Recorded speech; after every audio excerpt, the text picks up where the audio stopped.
Good evening, everyone. This is Meldita, and I'm back here at my YouTube channel, Meldita's Info Corner. This is my Facebook, Joan Regacho at yahoo.ca. Okay, so this is a third part of my reperfusion or reperfusion injury after PCI or stent insertion of STEMI.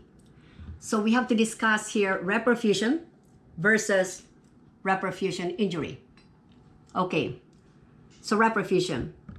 A patient came in with inferior STEMI, and you see that lead 2, lead 3, and ABF, we have an ST elevation. So we have an inferior STEMI. So the patient went to the cath lab, and the interventionist did an angiogram, and they found out in the cath lab that the patient has a blocked right coronary artery. 90% of inferior STEMI is caused by RCA, and 10% of inferior STEMI is caused by a blocked circumflex. Okay, so here, ST elevation, lead 2, 3, and def. This is before stent insertion. So a stent was inserted, the blocked right coronary artery is opened.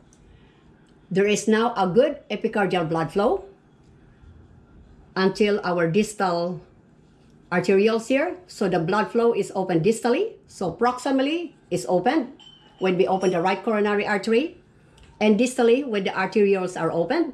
So now there's a good flow of oxygenated blood going to our ischemic myocardial tissue.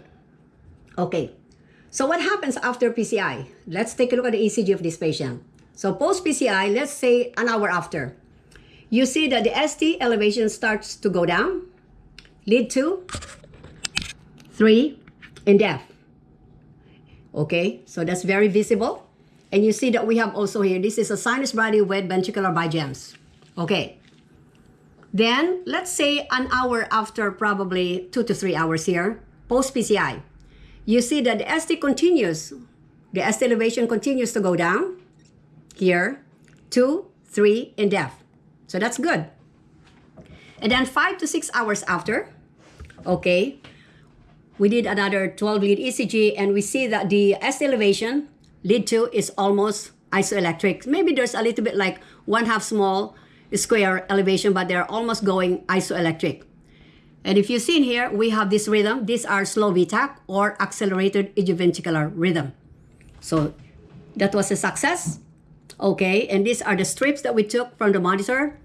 And you see this is a sinus body. And we have here slow VTAC or accelerated idioventricular rhythm. We got a capture bit. Okay, that is significant.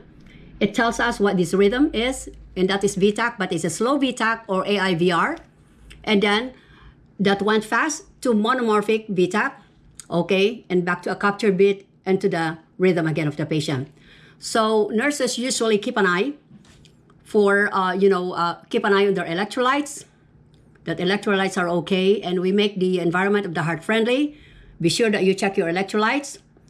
The patient is, is not having failure, lungs are clear, and there's no restenosis of the stent. Okay, so this reperfusion is a success. The TB flow is 3.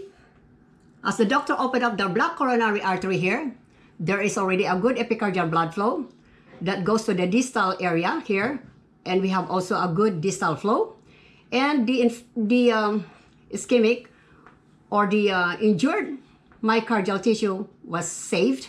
Okay, and we can minimize, progression of an infarct here. So good job by our interventionalists and the cath lab team.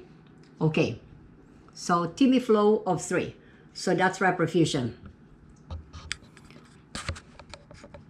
And then we're gonna be discussing next the reperfusion injury. Thank you.